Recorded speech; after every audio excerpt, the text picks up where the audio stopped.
Bonjour à toutes, bonjour à tous. C'est un plaisir de vous retrouver pour un nouveau numéro de Panorama.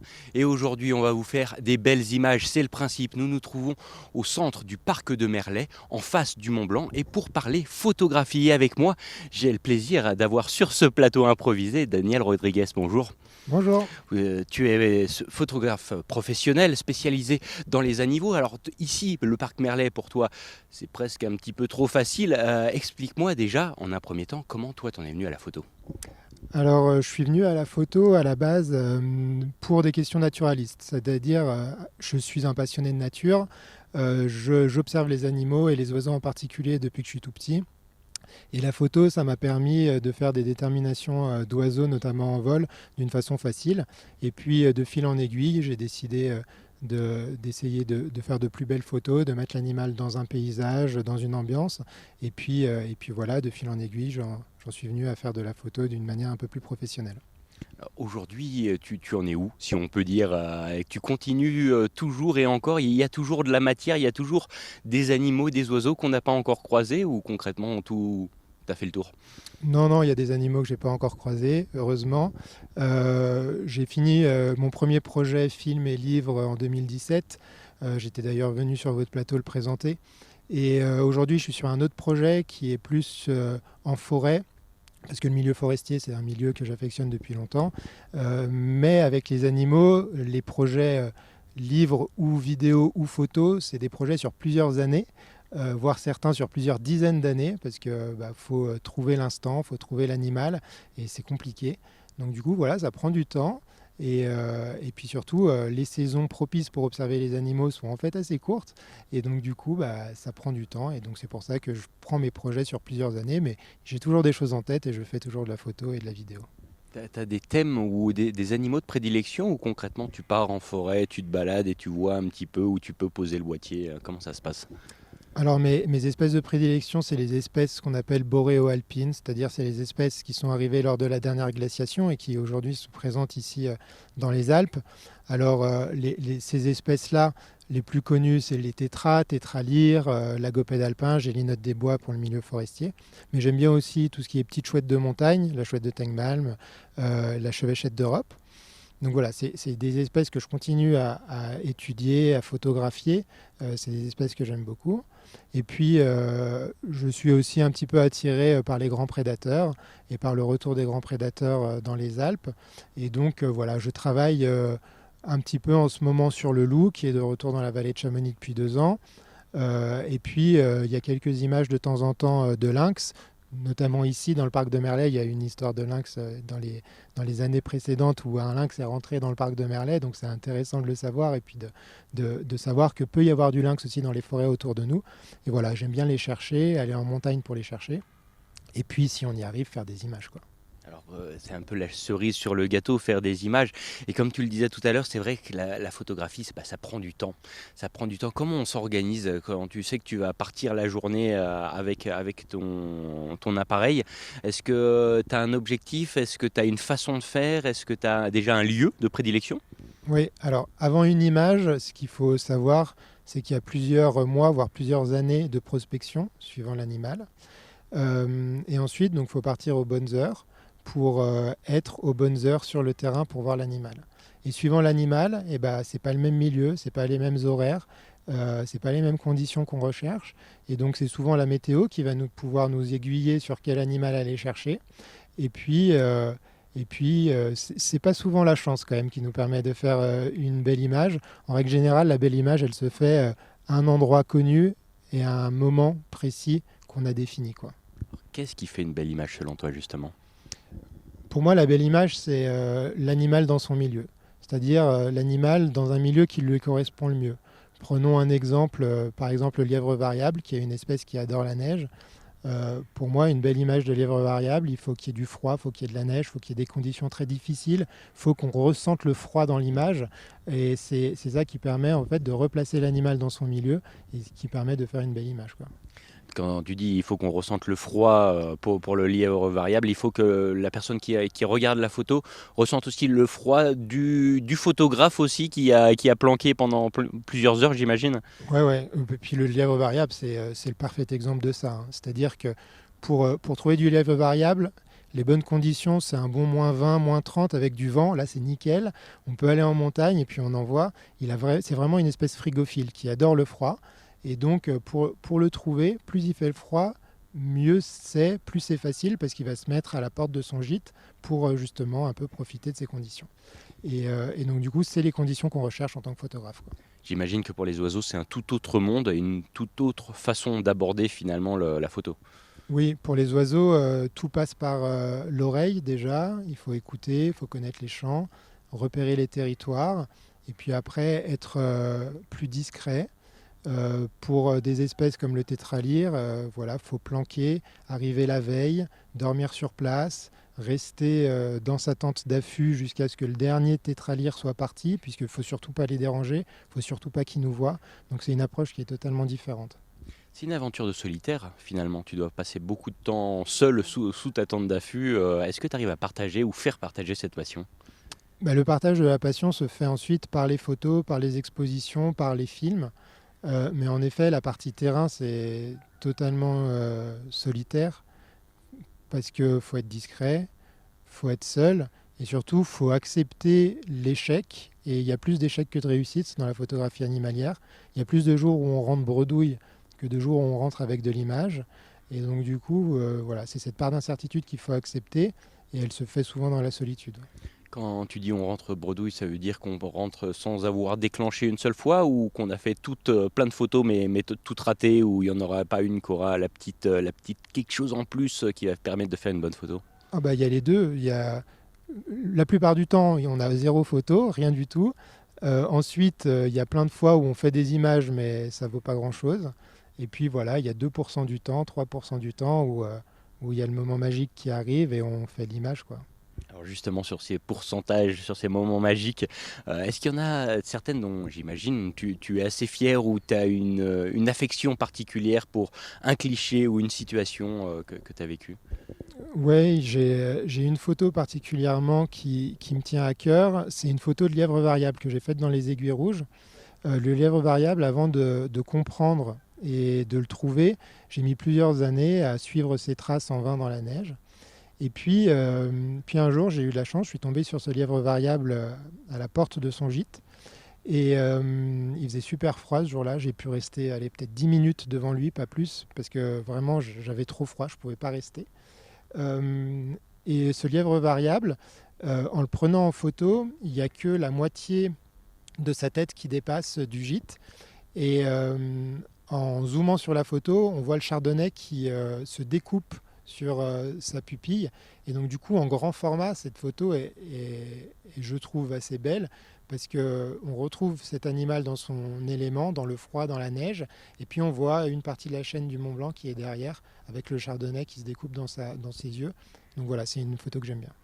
Là, il y a la photo, le rendu, et il y a aussi, comme on le disait, tout le autour, toutes les circonstances qui ont fait que finalement, pour arriver à cette photo, il y a eu beaucoup, beaucoup de travail. J'imagine que c'est un travail un petit peu qui rend pas beaucoup de rétribution. On voit juste le sommet de l'iceberg.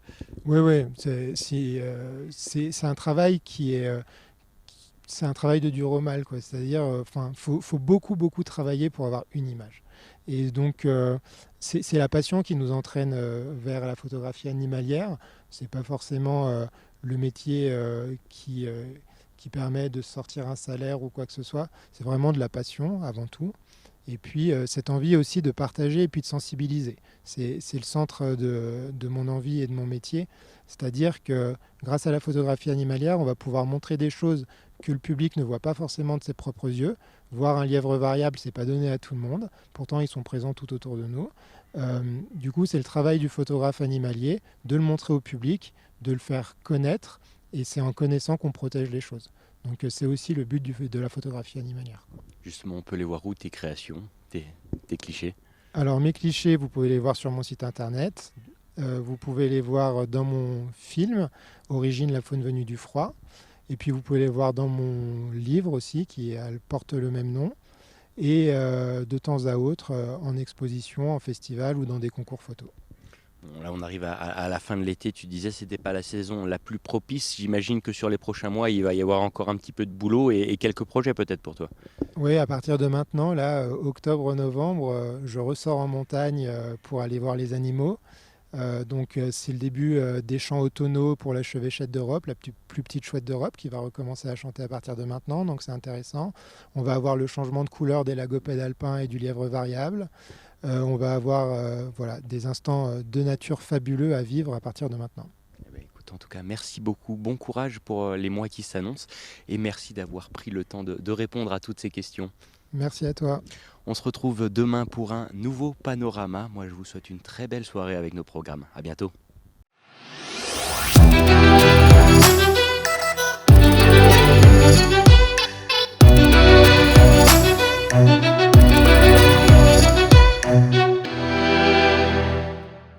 Bonjour à toutes, bonjour à tous. C'est un plaisir de vous retrouver pour un nouveau numéro de Panorama. Comme toute cette semaine, on va parler photographie.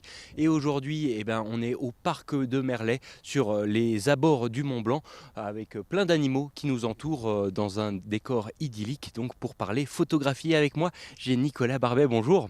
Bonjour. Tu es le caporal adjoint à l'officier de communication du 27e bataillon de chasseurs alpins. On reviendra sur la casquette militaire un petit peu plus tard, mais avant tout, tu es un photographe dans l'âme. Déjà, pour commencer, comment elle t'est venue, cette passion de la photo ? La passion de la photographie m'est venue durant mes années lycée. Je pense que c'était une volonté surtout de transmettre en fait, aux autres une vision tout simplement, transmettre des émotions, transmettre un message. Et j'étais déjà très attiré par la nature à la base et j'avais vraiment envie en fait, de partager avec ceux qui étaient intéressés par mon travail justement ces moments uniques dans la nature, de la photo naturaliste avec justement les animaux, les environnements bien spécifiques dans lesquels je me trouvais. Et oui, je pense que c'est vraiment en fait, une volonté de communiquer et de partager surtout avec les autres. C'est marrant dans le sens qu'il y a ce besoin de communiquer, enfin cette volonté de communiquer, de transmettre, mais le travail de photographe, on l'a dit avec Daniel Rodriguez en amont qui a déjà participé, c'est quand même un travail très très solitaire. Comment tu fais finalement le parallèle entre tout le travail de terrain où tu dois être un petit peu seul et cette volonté de communiquer, de transmettre derrière ? Justement, c'est très intéressant. Moi, ma sensation et ce que je vais rechercher également quand je fais de la photo, que ce soit en personnel ou pour l'armée, c'est vraiment en fait un moment où on va disparaître. C'est comme si on n'existait plus, on est derrière l'objectif et en fait on vit une scène, peut-être pas en étant omniscient, mais vraiment en fait en disparaissant pour l'autre, justement. Et c'est le but d'ailleurs de pas gêner la scène, de ne pas interférer dessus. Et le travail de photographe, en fait, c'est de montrer ce moment unique duquel on s'est retiré et de le rendre en fait finalement à celui qui en est le sujet ou à ceux qui en sont intéressés pour leur montrer justement la diversité des choses qu'on vit. Moi par exemple à l'armée, je vais pouvoir partir en mission, en exercice, etc. Le but c'est de montrer déjà à mes sujets, donc aux soldats qui sont en compagnie, ce qu'ils ont fait, puisque sur le moment dans la course, etc., ils ne sont pas forcément conscients de l'image qu'ils leur envoient, de leurs gestes, des postures, des moments de vie en fait, dont ils font l'expérience. Absolument. Et ce travail, en fait, il permet justement de rendre au sujet ce dont il a pu être témoin, mais dont il ne se souvient pas vraiment. Tout simplement parce que la photo, en fait, ça permet de raviver le souvenir. Le souvenir, c'est l'imagination de ce qui s'est passé et qui n'existe plus. Et aussi en fait de faire un travail d'archivage qui pourra servir par la suite pour se rappeler justement des exercices, des missions, de comment c'était à l'époque tout simplement. Alors, on l'a dit, tu travailles aujourd'hui donc pour l'armée. La photo fait partie de ton travail, mais pas que. Aujourd'hui, j'imagine que la passion, le travail, ça doit être difficile à faire fonctionner les deux, sachant que d'un côté, il y a le côté un peu naturaliste, recherche de nature, et de l'autre, le côté très action, terrain, militaire. Est-ce que c'est possible de conjuguer les deux ? Absolument, absolument. Justement, c'est pas quelque chose dont j'avais l'idée au début, mais en fait, même à l'armée, même dans le travail des armes, ou de l'extérieur, on pourrait avoir l'impression que c'est un métier qui effectivement est dur, qui est rustique, qui est violent, etc. Et bien finalement, on s'aperçoit qu'il y a énormément de poésie, même dans l'armée de terre, en fait, dans la vie de tous les jours. Parce que le métier de soldat, c'est pas seulement le métier des armes. À côté, il y a énormément de moments uniques. Par exemple, les moments où les hommes vont se retrouver pour faire un remake, comme on dit, hein, en fait, se remettre en condition, etc. C'est des petits moments où justement chacun va prendre soin de soi et des autres, et, euh, et que le photographe dont le photographe va pouvoir faire ressortir une certaine poésie. Donc effectivement, il n'y a pas que l'aspect combat. L'aspect combat est important parce que effectivement, sur les réseaux sociaux aussi, c'est ce que les gens veulent voir. Ils sont intéressés par le métier de militaire, etc. Mais il y a aussi énormément d'autres aspects comme la nature, surtout chez les chasseurs alpins en plus, puisqu'on est extrêmement confronté à la montagne. Et c'est vrai qu'en fait, finalement, c'est pas du naturalisme parce qu'on va pas aller chercher l'animal dans son milieu, mais finalement, on va aller chercher l'homme confronté à un milieu dont il n'est pas forcément auquel il n'est pas forcément très familier et auquel il va devoir s'adapter. Et moi, je trouve qu'il y a une poésie là-dedans à aller chercher justement, qu'on va peut-être pas forcément imaginer, mais en tout cas c'est ce que j'essaie de faire ressortir par mes photos. Alors, tu as souvent l'appareil autour du cou, on le disait dans le cadre de ton travail. Est-ce qu'il est encore possible pour toi de prendre du temps pour faire des photos pour toi, au-delà de l'aspect travail, au-delà de l'aspect militaire? Alors, dans le domaine naturalisme que j'affectionne particulièrement, j'ai pas vraiment le temps effectivement, et puis déjà que je fais beaucoup de montagnes en semaine, etc. J'ai pas forcément le temps, oui, de retourner dans la montagne pour faire, aller chercher les animaux, etc. Mais je fais encore quelques petits projets personnels sur le côté, du portrait, que ce soit du corporate ou du commercial, etc. Donc j'ai le temps toujours de travailler des projets personnels, mais effectivement, non, je n'ai pas le temps de continuer à faire du naturalisme, en tout cas actuellement. Tu as été primé dernièrement avec une de tes photos justement dans le cadre de ton travail pour l'armée de terre. Est-ce que tu peux revenir un petit peu sur ça? Est-ce que tu t'attendais? Est-ce que c'était préparé? Est-ce que tu l'avais vu venir? Alors, non, justement, donc la photo qui a été primée, c'est une photo qui a été prise en Norvège lors de l'exercice Call Response. On voit en fait un homme sortir de la tente grand froid norvégienne, hein, qui est adaptée à ce milieu-là, justement pour passer des nuits avec un minimum de chaleur. Euh, et en fait, ce prix-là, à la base, je ne comptais même pas y participer, hein. C'est un de mes cadres qui m'a dit il faut que tu participes, j'ai vu tes photos, et il m'a dit effectivement il faut que tu participes à ce concours. Et par contre, j'ai choisi moi-même ma photo en me disant bon, les chasseurs alpins on les voit pas souvent, le froid on le voit pas souvent sur ce concours-là, qui est le concours Vermeil, hein, du sergent Vermeil. Et du coup, j'ai sélectionné ma photo, et effectivement, c'était inattendu, mais oui, j'ai remporté le prix de la photo unique. Et alors aujourd'hui, ça a changé ta vie? Ça a apporté un peu plus comment on peut dire, de crédibilité à la démarche ou... Alors, je pense que déjà, apporter de la crédibilité à la démarche, c'est le, comment dire, c'est le but même de ce concours, de mettre en avant le travail de photographes de l'armée de terre et même civils, mais qui travaillent sur le domaine défense. Est-ce que ça a changé ma vie? Non. Par contre, ça m'a fait plaisir effectivement de voir en fait que mon travail était valorisé par mes cadres, hein, ma hiérarchie, et puis de voir que, oui, en fait, en arrivant simple soldat dans l'armée de terre, en fonction des compétences qu'on a, etc., c'est vrai qu'il est possible vraiment de se diriger dans un domaine qu'on aime et de réussir en fait, parce qu'aujourd'hui je pourrais pas demander mieux que ce que je viens de gagner. Alors qu'est-ce qui fait que c'est une belle photo selon toi? C'est quoi les petites choses, les plus entre guillemets de ce cliché? Alors, je vais sûrement pas être très objectif parce que moi j'ai vraiment vécu la scène, hein, donc je sais ce qui se passait, etc. Je pense que les plus de ce cliché, c'est que déjà le public, hein, et le jury n'étaient pas habitués à voir du grand froid. On voit effectivement l'armée de terre, on voit les hommes dans la boue en train de ramper, on les voit au tir, on les voit en exercice de combat, etc.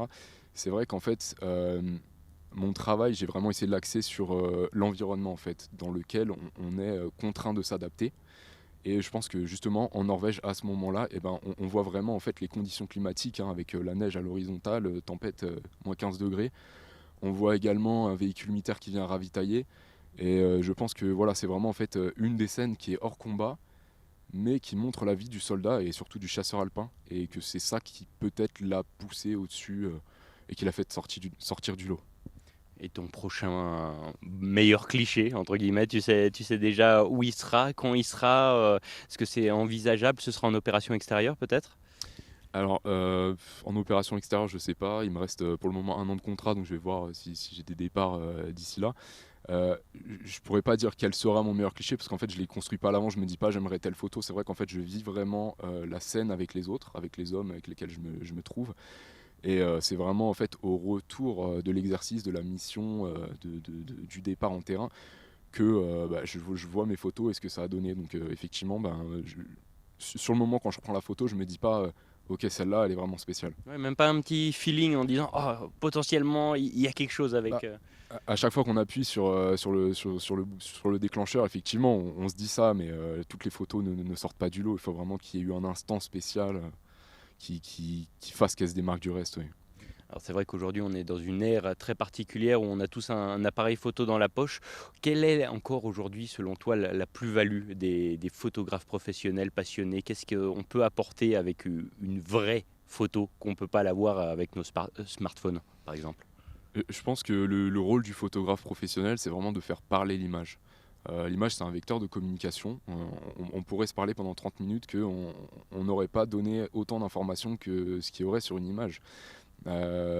Avec un smartphone, effectivement, tout le monde peut faire de très belles photos.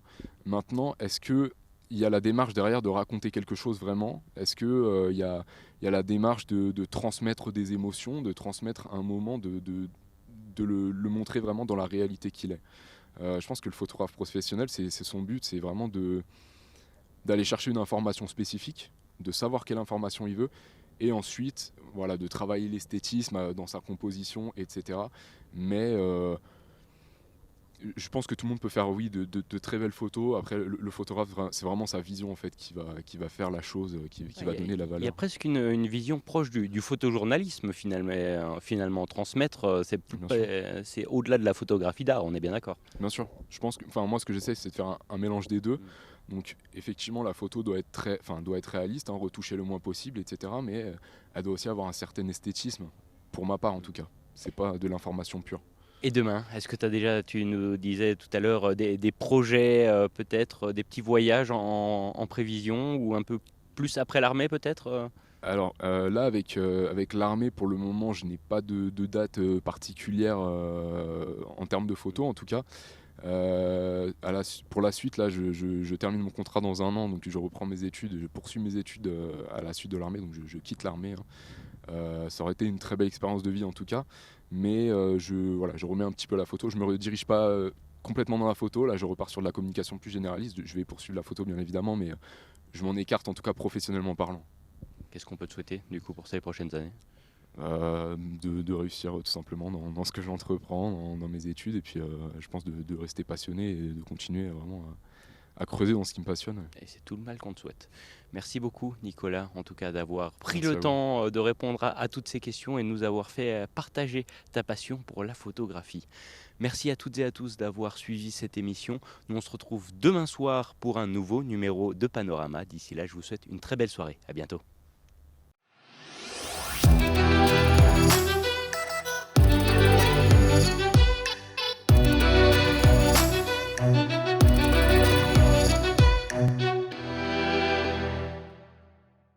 Bonjour à toutes, bonjour à tous, c'est avec un grand plaisir que je vous retrouve pour un nouveau numéro de Panorama. Toute cette semaine, on s'intéresse à la photographie au centre du parc de Merlet sur les hauteurs de Chamonix. Et aujourd'hui, pour en parler avec nous, j'ai le plaisir d'avoir Oliver Godbold avec moi sur ce plateau. Bonjour, Bonjour. merci d'être là. Ah bah merci à vous. Toi, tu es donc photographe depuis des années, vidéaste également. Oui. Un peu comme tous les photographes qu'on a croisés cette semaine, comment ça s'est fait ta passion pour la photographie à la base? Alors j'ai toujours été passionné de photos, même en étant beaucoup plus jeune, j'avais les appareils jetables. Je prenais les appareils jetables pour les souvenirs. Vraiment pour les souvenirs. Pour moi, ça a toujours été la priorité en fait. C'était pour avoir les souvenirs des beaux moments passés avec entre amis, avec la famille. Et de là, en fait, c'est parti en professionnel. Des amis à mes parents ont commencé à me proposer quelques travails pour leurs entreprises. Et c'est parti de là. Ensuite, c'était quelque chose qui me permettait d'être dehors en montagne et de pouvoir travailler en même temps. Ouais, c'est pour moi, ça me permet d'être dehors. C'est ça ce que je voulais faire. Tu as réussi de joindre finalement l'utile à l'agréable, la passion et ton emploi. Ça fait donc 4 ans aujourd'hui que tu es photographe professionnel. C'était difficile d'en vivre déjà. Aujourd'hui, tout le monde, on se dit, tout le monde se considère comme photographe, tout le monde a un appareil photo Oui. avec le téléphone dans la poche. Est-ce que c'est difficile aujourd'hui de se dire photographe professionnel? Je dirais oui, c'est pas facile, mais quand on est passionné, pour moi c'est facile, parce que ça me dérange pas d'y mettre beaucoup d'efforts. Je mets beaucoup d'efforts, je passe beaucoup de temps. C'est quelque chose que j'adore. Donc j'ai pas trop eu de difficultés honnêtement depuis que je suis lancé à plein temps là-dedans.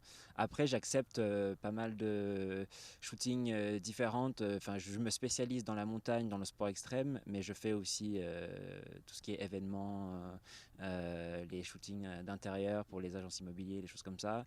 Vu que j'habite dans un petit village en montagne, enfin je prends un peu tout ce que je peux. Mais j'ai pas trop de difficultés à en vivre. Justement, c'est vrai que si aujourd'hui, il faut bien vivre, il faut faire un petit peu marcher l'entreprise. C'est quoi, toi, le type de photo que tu apprécies particulièrement? C'est enfin, les photos que j'apprécie le plus, c'est vraiment les photos de sport où on a le temps pour aller shooter au lever de soleil, coucher de soleil avec des jolies lumières ou des ambiances un peu plus pluie. Ça, j'adore. Mais vraiment les photos avec beaucoup d'ambiance, soit du mauvais temps, soit très tôt le matin ou tard le soir. C'est ça mes photos préférées. Pour moi, les pires journées, souvent à faire des shootings, c'est quand il fait grand beau et qu'il n'y a aucun nuage. C'est ça que j'aime pas du tout parce que euh, la lumière est est très forte, sans diffusion, et j'aime pas trop le rendu. Donc souvent, j'évite d'aller faire des shootings quand il fait grand beau, si je peux éviter, si je peux, hein, bien sûr, avec les clients. Mais j'aime bien shooter avec les ambiances. Certains de nos téléspectateurs te connaissent ou en tout cas connaissent ton travail pour pas mal de clichés, des amis Hugo, Valentin Deluc notamment. Oui. Tu es très actif dans la sphère speed riding, Oui. parapente. Aujourd'hui, c'est vrai qu'on a tendance à dire, nous, néophytes, qu'avec des grands athlètes qui envoient du gros comme ça, la belle photo se fait assez facilement. Qu'est-ce que tu leur réponds à ces gens-là? Est-ce que la photo se fait facilement avec des grands athlètes ou pas? Ouais, c'est difficile à répondre. Je dirais de temps en temps, c'est assez facile, mais la plupart du temps, il faut y mettre beaucoup d'efforts sportifs.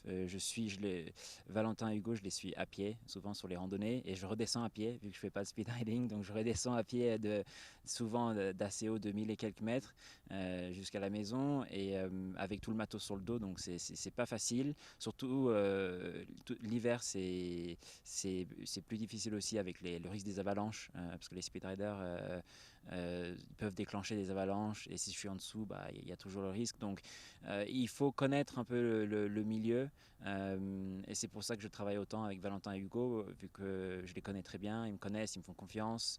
Je connais aussi où me placer pour éviter les risques d'avalanche. Donc c'est de temps en temps, on fait des shootings au bord des lacs, des choses comme ça, où c'est sûr que c'est plus facile à prendre de belles photos. Mais après, avec la vitesse à laquelle ils descendent, pas tout le monde arrivera à capturer. Il faut vraiment être habitué à la vitesse à laquelle ils arrivent. Euh, Souvent, je crois qu'ils arrivent autour de 100 km/h quand ils posent, donc ça va très vite. Ça va très vite. Donc du coup, avec tout, la nature, le côté institutionnel, le côté sportif, etc., qu'est-ce qui fait une belle photo selon toi? C'est quoi vraiment les points importants? Pour moi, c'est l'émotion. C'est quelque chose de très difficile à montrer en photo, surtout en photo de sport. Mais pour moi, la clé de réussir une photo, c'est de pouvoir montrer l'émotion et de créer l'émotion chez la personne qui visualise la photo. Euh, ce qui est assez difficile dans le sport, mais oui, c'est très, très important pour moi. Alors, quel est le dernier de tes clichés que tu aimes particulièrement, ou si tu devais choisir une photographie que tu as faite, que tu aimes plus que les autres, ce serait laquelle et pourquoi? Ah, ça, Ah ah. oui, j'ai pas de préférence honnêtement. J'aime chaque photo est différente. Puis je change très souvent de lieu pour shooter, donc c'est difficile de comparer. Mais récemment, avec Valentin, on a fait un shooting sur le lac de Montrion à Morzine, et il a réussi il traîne les pieds dans l'eau, et il a posé le pied assez profond, et ça fait une vague d'eau devant lui, et ça j'adore, car ça fait vraiment on dirait qu'il émet une onde quand il arrive, et l'eau part un peu comme dans les animés japonais, en fait, avec la force, des choses comme ça. Donc ça j'ai bien aimé. Et on avait shooté au lever de soleil, donc on avait vraiment une lumière magnifique. Et sur son visage, on voit vraiment la concentration, et ça que j'adore. Ouais. En préparant cette émission, on discutait un petit peu et tu me disais que la photo pour toi n'est pas du tout la même, celle que tu aimes, celle que tu prends, ou alors celle que tu diffuses sur les réseaux sociaux. Il y a vraiment une différence notable entre les photos que tu vas faire pour toi, pour le client ou pour les réseaux sociaux. Oui. Est-ce que tu peux m'expliquer un petit peu? Oui, enfin, pour moi, mon Instagram, c'est plus pour montrer le côté sport. Euh, et paysage aussi. Mais vu que je shoote aussi un peu enfin, des photos en ville, j'aime bien faire du street photographie, des photos de voitures, d'architecture, les choses comme ça. Ça, je ne montre pas forcément sur les réseaux, car les personnes qui me suivent, c'est surtout pour le sport et pour les paysages. Donc je mélange pas tant. Et aussi mes photos de voyage. J'aime bien faire des bouquins photos. Mais souvent, enfin, je publie rarement sur les réseaux mes photos de voyage, car ça n'a pas forcément. Si c'est au Japon, aux États-Unis, au Canada, les choses comme ça, ça n'a pas toujours. Euh, ça n'a pas sa place sur mes réseaux, forcément. Justement, alors aujourd'hui, il est nécessaire pour un artiste tel que toi d'être présent sur les réseaux. Mm. C'est difficile de faire sans. Mm.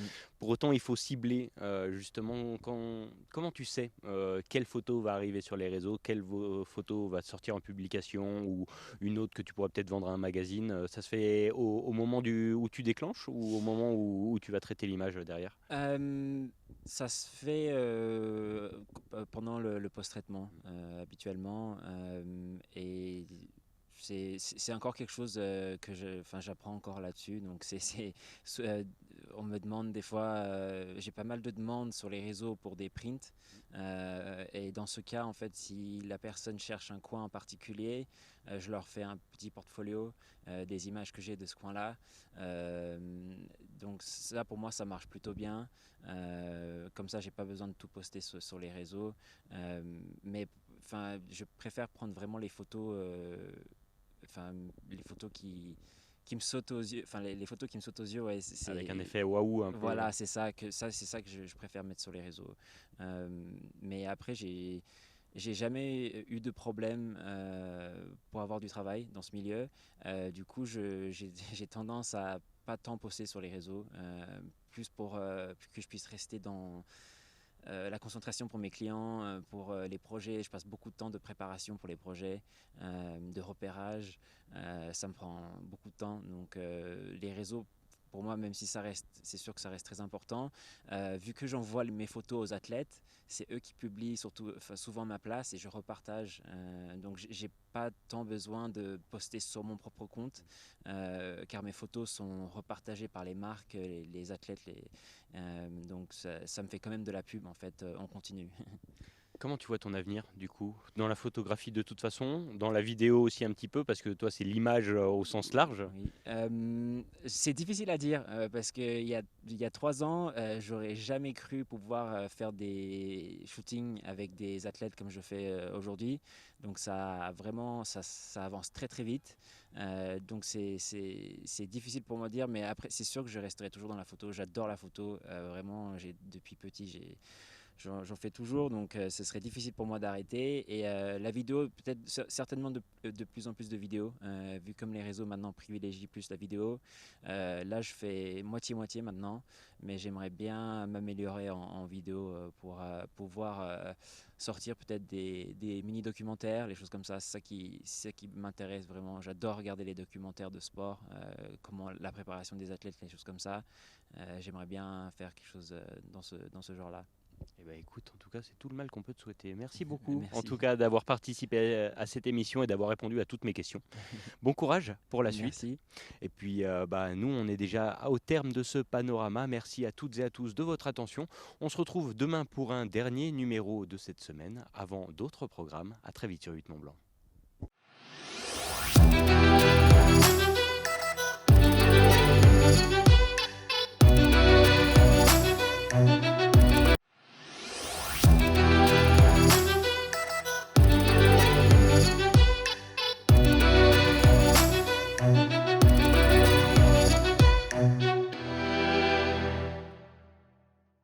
Bonjour à toutes, bonjour à tous, c'est avec un grand plaisir que je vous retrouve pour un nouveau numéro de Panorama. Comme toute cette semaine, on va parler photographie et on garde les meilleurs pour la fin puisque j'ai le plaisir d'avoir avec moi sur ce plateau Monsieur Pascal Tourner. Bonjour Pascal. Bonjour Emmanuel. C'est vrai que quand on parle de photo montagne, massif alpin, on pense à Pascal Tourner, on pense à Mario Colonel. Mais pour en arriver là, tu vas nous le dire, il y a eu un sacré parcours, il y a eu beaucoup d'étapes de franchies. Et comment l'enfant de Seine-Saint-Denis se retrouve à être photographe de montagne ultra connu? T'arrives à résumer en quelques mots? Oui, c'est beaucoup de chance. Quand Déjà, même. déjà. Beaucoup de chance. Là aujourd'hui j'ai 62 ans et j'ai eu l'occasion de mourir un paquet de fois et finalement je suis encore là. Donc oui, il y a quand même une grande part de chance. J'ai pas eu la chance en effet de naître et de grandir dans des belles vallées alpines, mais par contre j'ai eu la chance que mon père pour mes 12 ans m'emmène voir le glacier blanc. Et pour moi ça a été un moment vraiment déclencheur d'une passion, parce qu'ensuite mes parents ont eu également l'intelligence de me laisser partir très jeune, dès l'âge de 15 ans, avec le copain de la cité d'en face. On connaissait rien à la montagne, mais ils nous ont fait confiance. On a été raisonnable. On a commencé par le circuit des volcans, la chaîne des Puys. Et puis l'année suivante, on est parti quand même 5 semaines, traverser les Alpes françaises, tour de l'Oisans, traverser de la Vanoise, arriver jusqu'ici au Mont Blanc. Et puis on avait quand même pris avec nous des crampons là, et puis commencé à faire des petites courses. Et puis j'avoue que ma scolarité, j'étais bon élève dans les petites classes, mais très vite... oui, j'ai eu beaucoup de livres de Rébuffat sur mes genoux pendant les cours. Ça a été, oui, comme beaucoup de ma génération. C'est vrai que Gaston Rébuffat, j'ai eu la chance de l'écouter dans des conférences et tout. Pour moi, c'était extraordinaire parce que il avait ce sens, oui, de rendre tout facile et accessible. Et beau. Voilà, son lyrisme. Ça, c'était l'appel de la montagne, entre guillemets, et l'appel de la photo. Ça s'est fait à quel moment? Alors la photo, mon père, et lui encore, quand même, parce que bon, quand on est ado, on est toujours en révolte contre la famille, mais déjà, il m'a fait partager cet amour de la nature. Et ensuite, il était photographe amateur. Et quand je suis parti dès l'âge de 15 ans dans la chaîne des Puys, il m'a prêté un vieux clou, un cul de bouteille, hein, vraiment. mais tout de suite, je me suis intéressé à la photo et en travaillant directement, totalement au manuel. Donc en apprenant la profondeur de champ, en apprenant la vitesse, en apprenant vraiment le B à bas qu'on apprend à l'école photo si on en fait. Mais moi, je suis complètement autodidacte. Justement, tu as cette particularité d'avoir un petit peu toutes les casquettes de la carrière photographique, de reportage, photographe de presse, en passant par photographe un petit peu plus pour les marques, pour les sponsors, pour le sport. Comment tu as fait ton chemin? Est-ce qu'il y a eu des rencontres particulières ou des moments clés? Bien sûr, j'ai eu la chance que un de mes frères travaillait pour un groupe de presse, les éditions Michel Homel, qui était spécialisé sur les sports mécaniques, mais parmi lesquels il y avait Pierre Pagani, qui était un excellent pilote de rallye automobile, et qui a créé Alpirando avec Jean-Jacques Récoire à ce moment-là, Sylvain Jouty, une petite équipe. Il était passionné de montagne, mais pratiquait vraiment de façon amateur.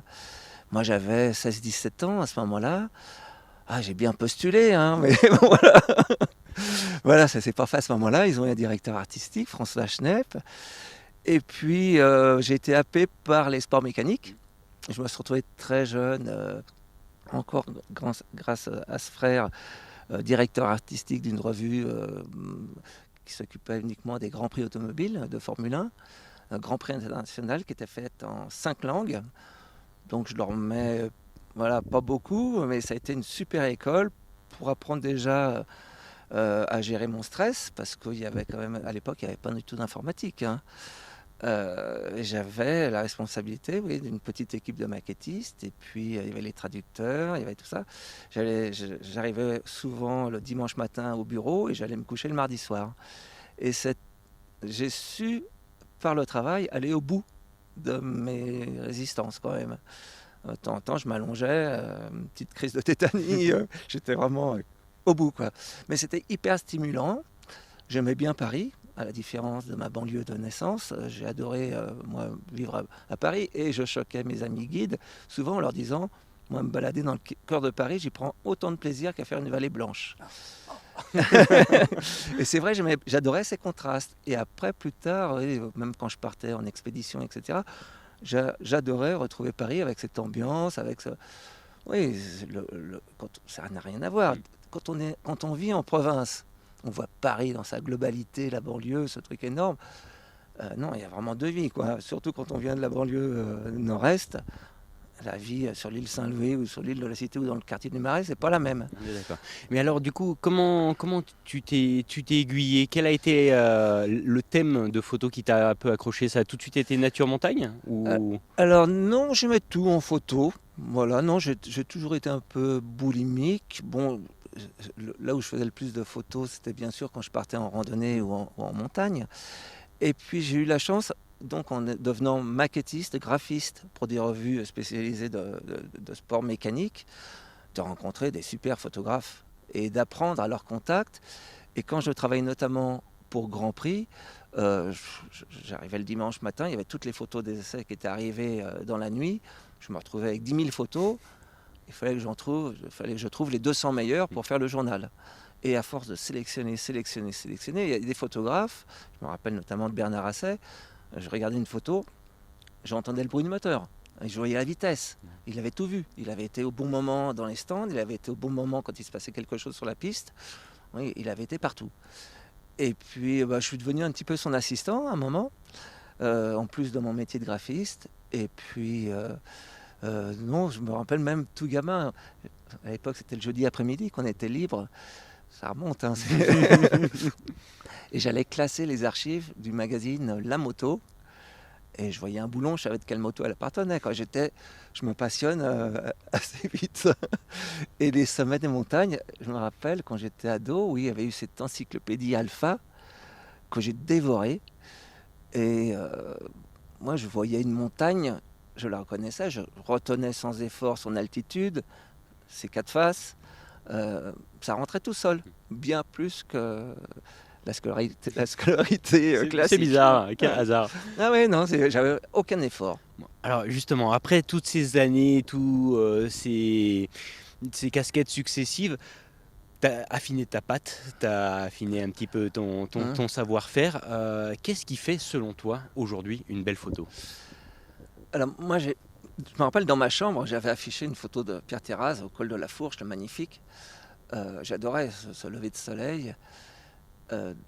Donc j'ai dévoré tous ces livres photos. Et j'ai appris la photo mes parents étaient abonnés à Time Life.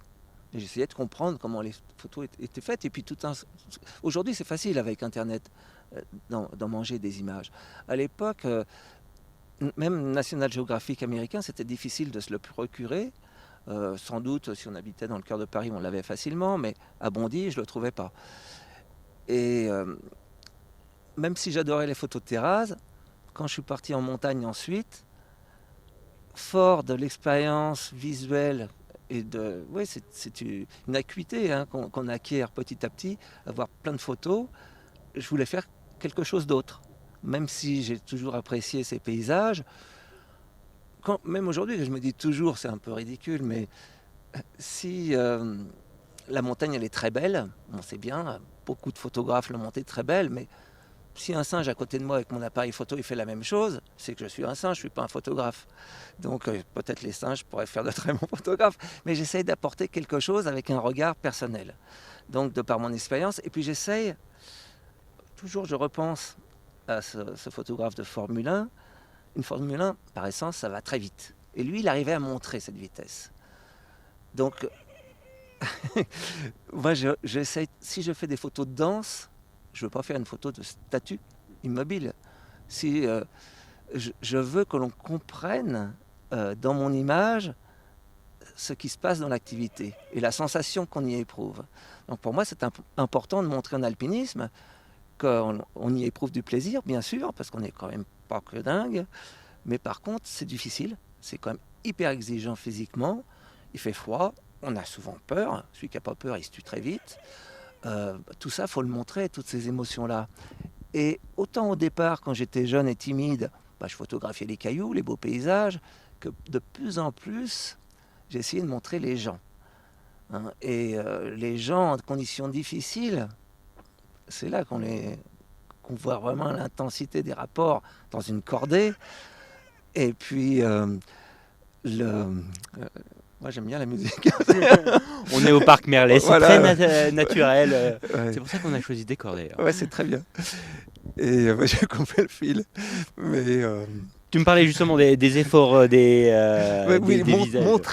Montrer, oui, que le ressenti. Surtout, après, c'est vrai que je dois admettre que j'ai eu beaucoup de chance, notamment, c'est un rêve de gamin, mais partir en expédition en Himalaya, j'avais quand même très peu de compétences photographiques par rapport à tous ces grands photographes que j'avais côtoyés dans différents milieux. Et puis j'ai eu la chance de m'adapter assez bien à l'altitude. J'étais tellement enthousiaste. Une première fois, c'était avec Benoît Chamou. Je suis arrivé un mois après l'équipe de grimpeurs, d'alpinistes, avec les journalistes. Et là, je trépignais parce que j'avais fait quelques courses en montagne pour être avec eux. Finalement, ils m'ont décoté un permis d'alpiniste et pas un permis de trekking. Et puis j'ai fait MAM. Je suis arrivé très vite au camp de base. MAM, camp 1, MAM. Puis, voilà, le teigneux, quoi, vraiment. Et là, il s'est dit, bah oui, celui-là, il en veut. Et puis, il m'a pris pour l'expé suivante. Donc, j'ai eu cette chance-là. Et puis, ma formation d'alpiniste, par exemple, j'avais la chance de rencontrer un type exceptionnel, Bruno Gardan, à la Grave, qui a été vraiment mon mentor en alpiniste. Et même avec son recul sur l'activité, oui, alors, il a fait le mannequin, je l'ai déguisé dans toutes les tenues possibles des années 80. Il a supporté des tenues ça. hautes en couleur, j'imagine. Voilà, hautes en couleur. Mais ça a été des années hyper enthousiasmantes parce que tout était possible. Bon, il y a eu beaucoup de déchets quand même, mais on s'est régalé. Et demain, il en reste encore des clichés à faire? Ah oui, mais c'est sans fin, c'est sans fin. Et alors, bon, maintenant, j'ai un peu passé les bonnes années pour faire tout en Himalaya, mais là-bas, tout est à découvrir. Et même ici, moi, je suis surpris à chaque fois que j'arrive à Salange de leur découvrir ce massif. Il suffit qu'il soit caché 3 jours. Ah, je n'avais pas imaginé, je me rappelais plus que c'était si haut, que c'était si fort. C'est hyper photogénique. Ça sert à rien de traverser la planète. Non, c'est pas du tout. Enfin, moi j'adore ce côté d'exploration, mais c'est vraiment le regard qui fait la nouveauté. On peut toujours regarder un visage de façon différente, mais quand je me mets à photographier, à faire des portraits, mais je vais jusqu'à l'usure parce que on découvre. On peut faire de la sculpture avec sa photo et donc ça tient à rien de faire quelque chose qui va être beau ou raté. Comme quoi, les goûts et les couleurs. Pascal, on pourrait passer 1 heure à discuter, mais on est déjà à la fin de cette émission. Merci encore Merci à d'avoir vous. pris du temps et d'avoir répondu à toutes ces questions. Merci à tous et à tous de votre attention. On se retrouve très vite pour un prochain numéro de Panorama. D'ici là, prenez soin de vous avec nos programmes. À bientôt.